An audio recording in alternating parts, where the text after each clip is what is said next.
नमस्कार दोस्तों, स्वागत है आरडी रिएक्शन चैनल पर। हम हाजिर हैं एक और नई वीडियो के साथ। ये वीडियो एनडी प्लस न्यूज़ की और वीडियो का टाइटल है 50,000 टन गेहूं लेकर भारत का जहाज पहुंचा पाकिस्तान। तो भाई, पाकिस्तान में क्यों पहुंचा है भारत का जहाज और ये गेहूं किसने मंगवाया है और भारत ने ये गेहूं पाकिस्तान में क्यों भेजा है, आइए साथ मिलकर देखते हैं ये वीडियो। ओरिजिनल वीडियो का लिंक मिल जाएगा डिस्क्रिप्शन में। तो चलिए शुरू करते हैं ये वीडियो। 50,000 टन का गेहूं लेकर भारत का जहाज पहुंचा पाकिस्तान के Gwadar port. MV Lila Chennai पहुंचा पाकिस्तान के ग्वादर। तो दोस्तों, इस बारे में किसी को शक नहीं है कि पाकिस्तान के अंदर क्राइसिस पे क्राइसिस चल रही हैं और उनके देश में आटे की भी किल्लत होने लगी थी। इस आटे की किल्लत से निपटने के लिए पाकिस्तान भारत की सरकार के पास तो नहीं आया, लेकिन रशिया की सरकार से उन्होंने 4.5 लाख मीट्रिक टन का गेहूं खरीदने की डील फिक्स करवा ली। लेकिन दोस्तों देखिए तो सही, कैसा एक आश्चर्य होता है कि भारत से जितना दूर पाकिस्तान जाता है उतना ही करीब भारत के आ जाता है।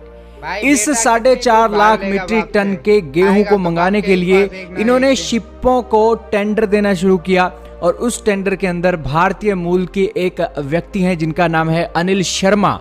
उनकी कंपनी है ग्लोबल मार्केटिंग सिस्टम।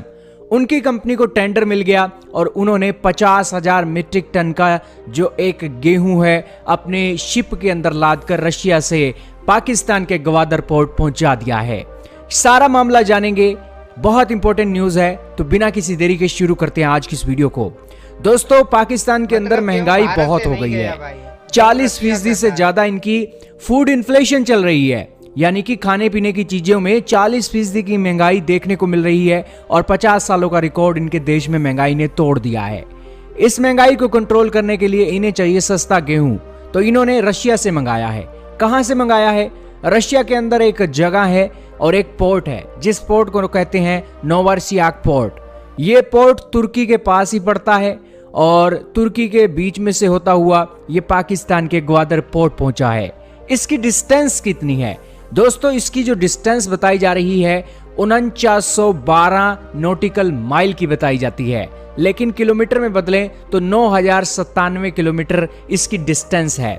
रशिया के पोर्ट से ये जो जहाज है गेहूं को लादकर 10 फरवरी को चलता है और 1 मार्च तक ये ग्वादर पोर्ट पर पहुंच जाता है और अनलोडिंग की प्रक्रिया शुरू हो रही है।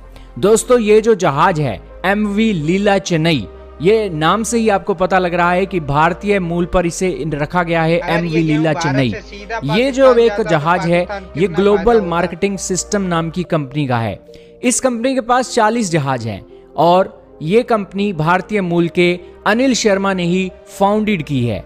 ये अमेरिका बिजनेस काउंसिल के एक प्रोफेसर भी रह चुके हैं और बेकायदा 10 सालों से भी प्लस समय के अंदर इन्होंने प्रोफेसरिंग वाला काम किया, लेकिन इन्हें भारतीय एक शिपिंग इंडस्ट्री वालों ने ही एक अपॉर्चुनिटी दी और उसके चलते ये शिपिंग के बिजनेस में आ गए। दरअसल अमेरिका की एक फ्लीट है MARAD। इस फ्लीट का ये काम होता है कि दुनिया भर के अंदर अपनी शिपों के अंदर सामान लाद लाद कर दुनिया भर के कोने कोनों के अंदर भेजा जाए।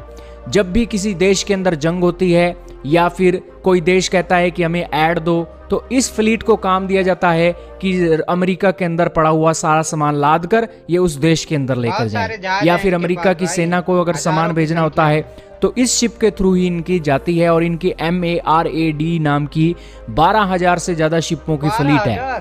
दोस्तों, ये एक शिपिंग इंडस्ट्री में एक फ्लीट है और इसके जो जहाज है आप स्क्रीन पर देख रहे हो। और जब इनके जहाज पुराने हो जाते हैं दोस्तों, तो वो इनके टेंडर जारी करते हैं। अब अमेरिका की आर्मी के जहाज हैं तो सब कुछ इन्हें सही चाहिए, थोड़ी सी भी कमी आती है तो ये शिपों को बेचना शुरू कर देते हैं और अच्छी कमाई करके फिर नए शिप अपनी फ्लीट के अंदर एंट्री करते हैं। अब अमेरिका की ये जो कंपनियां हैं ये अपने जहाज बेच रही थी। भारत के जो रिसाइकल करने वाले जहाज हैं, भारत की रिसाइकलिंग कंपनियां क्या करती हैं, अमेरिका वालों ने ये जहाज बेचे तो भारत वालों ने खरीद लिए, खरीद कर इसे मरम्मत कर दी और फिर इन्होंने अपने देश के अंदर इसकी एक फ्लीट को एक ऑपरेशनलाइज करना शुरू कर दिया या फिर इसकी मरम्मत करके इन्होंने दुनिया के तीसरे देश को बेच दिया। तो भारत के रिसाइकलरों को अमेरिका के अंदर इस शिपों को बिड करने के लिए एक प्रॉब्लम फेस हो रही थी। 1990 का समय था। तो भारतीय रिसाइकलरों ने इनको कांटेक्ट किया, तो इन्होंने इस अपॉर्चुनिटी को देखते हुए शिपिंग इंडस्ट्री के अंदर इन्होंने कदम रखा। और दोस्तों पिछले 13 सालों से ये शिपिंग इंडस्ट्री के अंदर टॉप 100 मोस्ट इन्फ्लुएंशियल पीपल के अंदर एंट्री हो गई हैं और इनके पास 40 जहाज हैं और 4000 से ज़्यादा जहाज़ों को ये नेगोशिएट कर रहे हैं और रिसाइकलिंग का काम उन शिपों के अंदर करने के लिए लगातार जोर मार रहे हैं। दोस्तों MARAD नाम की वेसल्स के ये सबसे बड़े बायर बन चुके हैं और ये रिसाइकल करके तीसरे देश को बेचने का काम करते हैं।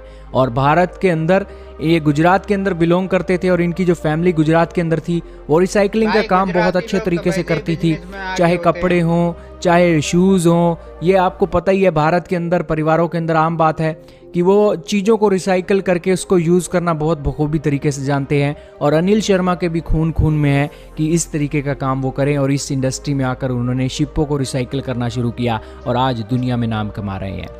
हालांकि ये रहते तो अमेरिका के अंदर इन्होंने अपना सारा बिजनेस देखा, अभी ये दुबई के अंदर सारा कामकाज देख रहे हैं और वहीं से ही पाकिस्तान ने ये 50,000 मीट्रिक टन का गेहूं इन्हें कहा कि हमें हमारे लिए शिप करवा दो और बेसिकली इन्होंने शिप करवा दिया है।